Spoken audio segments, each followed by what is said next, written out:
I think it's about an 8 to 5 shot that you could go any place in the civilized world. Without referring to the files, people would know exactly what to expect when you mention the name McCormack. That's very flattering, Bing. But I don't think it's any way to talk about McCormack. Why not? Well, people think you're entertaining a thrashing machine. If anybody thinks he just heard a few words from a combination harvester, change signal. Now that you've got that cleared up, Bing, go to work on this. I came around this evening because of something I heard someone say here last Thursday. You mean to infer that people actually hear what goes on here in the hall? Oh, there's a little bit of an eavesdropper in the best of us. Well, I guess probably your great love for music drew you naturally to Burns and his bazooka.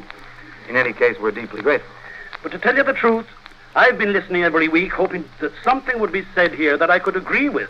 You finally found it? I have indeed. Nobody ever said a truer word than Mary Garden did last Thursday when she declared that there were a lot of very fine young voices in this part of the world. Well, say it's too bad Miss Garden is on her way to France. I'm sure she'd be pleased to hear that you agree. Well, there are a couple of us who might take exception. Well, plain disagree with her when she says that there's no training in this part of the world. Well, I guess it might be just as well that she's on her way to France. You mean for me? But what can she find in France that she can't find right here in America? Will you tell him, Bing, or shall I? Well, let's make him get his line. But it's a pity. It's really a pity that Burns isn't here. You know, he'd know. He was over there with the Marines. Oh, we'll talk about that later. I meant musically. He meant musically. Oh. Yes. And I'm speaking musically when I ask you, Bing, if such names as Rosa Ponsell, Gladys Swarthouse, Grace Moore, and Janet MacDonald mean anything to you. Mean anything? Say, we'd pay any one of them plenty of folding money to warble a bit up here in the hall. Well, they didn't get any of their vocal training in France or Italy or any place in Europe. They got it right here in the United States. That's right. And so did fellas like John Charles Thomas and Lawrence Tibbett and Nelson Eddy and Richard Crooks. Nice little bunch of crooners you got there, kid. I really think you got us wrong, John. I can't have you thinking we're trying to sell America short. We're definitely on your side. Why, look, we've got a gal on the show tonight who's boffo box office with the San Francisco Opera Company, and she's never crossed an ocean. Her name is Josephine Tamina. Tamina? With a name like that, she ought to have an opera company of her own. And she'd have just as good a voice and get just as far in opera today if her name was McCarthy. That name business is all washed up. Did you ever hear of a tenor named Edoardo Di Giovanni? Why, certainly I'm cultured. The famous Italian opera star. Well, Edoardo Di Giovanni changed his name back to Edward Johnson when he came back to the Metropolitan Opera House. And do you think that Joe Benton of Kansas City is any better singer because he calls himself Giuseppe Bentonetti? Why, let me tell you, gentlemen, my voice wasn't nearly as good when I studied in Italy and sang in grand opera as Giovanni Foley. Oh, Johnny Foley, huh? Yes, that's the Irish version. Well, anyway, after thinking it over, Big, it's no use. What's no use? No use changing your name to Bambino Gravoli. Bambino Gravoli on the front of the Metropolitan Opera House today wouldn't draw flies. But the name, Bing Crosby. Oh, that'd draw some flies. Now, if they can print those posters on flypaper, they got something. Well, until they get it, I think I'll just defer my debut on the Grand Opera stage. And as far as I'm concerned, you can defer it indefinitely, Bing. There, friend, speaks a true lover of Grand Opera. Oh, no, that's where you're wrong. It's just that I don't think the Grand Opera is the last word in music. You don't care for it? Well, to me, there's a great difference between Grand Opera and Grand Opera. Which do you consider which? Well, that's purely a matter of taste. Personally, I'll take Mussorgsky's Boris Godunov, and you can have your Pelias and Mélisande. Well, differences of opinion is what makes horse racing. You know, I don't, you don't go for Debussy, huh? Not very far. But that, again, as I say, is a matter of taste and opinion. And I'd be the last one to argue about that. Why? Well, I'll tell you, my father never could understand, Bing, why in the name of fortune there should be any more fuss made about my voice than about anybody else's in the family. Did they all sing? Every one of them.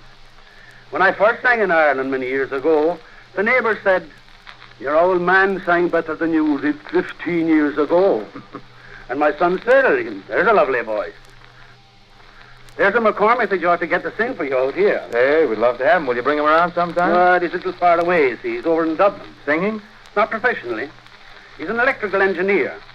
But I've talked to Boris Morris at Paramount about having a screen test made of it. Oh, Boris Morris. Say, there's another good heart. If Phil can sing songs as well as he can pick them for his old man, my money's on him. Anyhow, here, friends, is the number John McCormack's son, Cyril, just sent over from Ireland. So Do I Love You. Fresh off the boat, sung by John McCormack. All right, Eddie.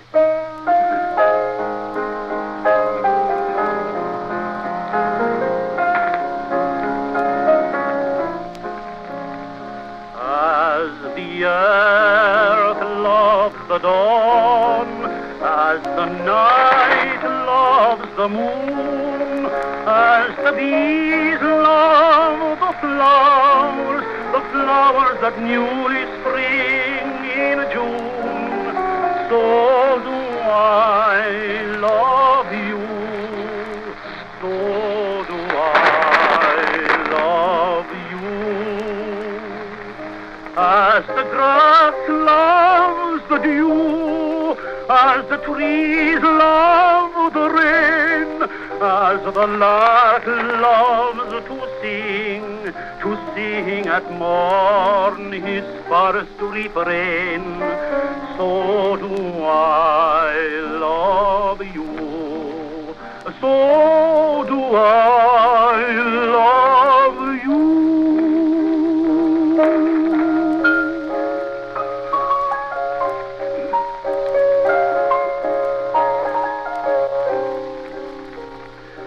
As the stars love the skies, as the ships love the sea, as the sun loves to rise in radiant ecstasy, so do I love you.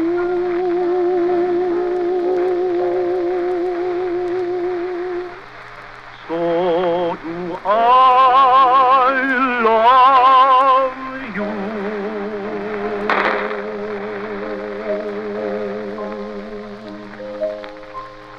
Sure, and that was fine, John. Really beautiful. Cyril sent Will it you over. tell that to Teddy Schneider? He's been accompanying me for over 25 years. 25 years, huh, Ted? And I still think there must be some easier way to earn a living. Well, Teddy, there's one thing about it. It's better than walking around in the hot sun. Well, be that as it may, John, there isn't a living soul who'd ever think that the Crosby, whose mother was a Harrigan, Hey. would let John McCormack get away with singing only one song. So you'd better get Schneider to work and again on that other song Cyril sent you, The River Shannon. And be quick about it. Oh, that I will be. Come on, Teddy, before we're thrown out of the hall.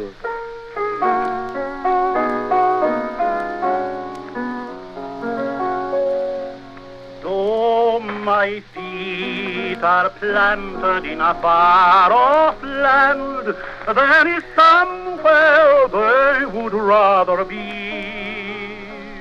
Faith is planted firmly in the dark brown sand, where the Shannon River meets the sea. My heart is ever returning to my darling, whose blue eyes mean all the world to me. Sure 'tis heaven, and someone placed an angel there, where the Shannon River meets the sea.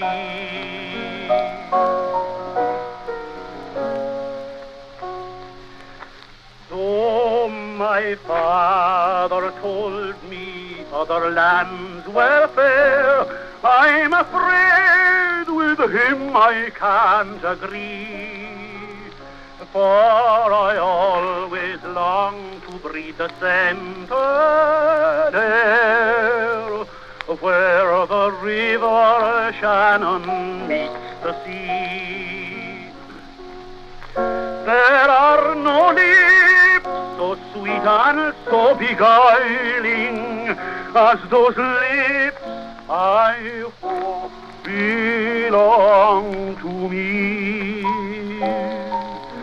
Though I go on roaming, place my heart reeling.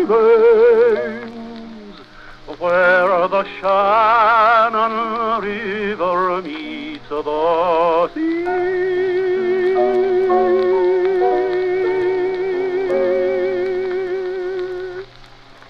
Thank you, John McCormack. Those are surely two beautiful songs. Seems to me that somebody said once, when an Irishman sings an Irish song, it makes everyone who hears him wish he were Irish.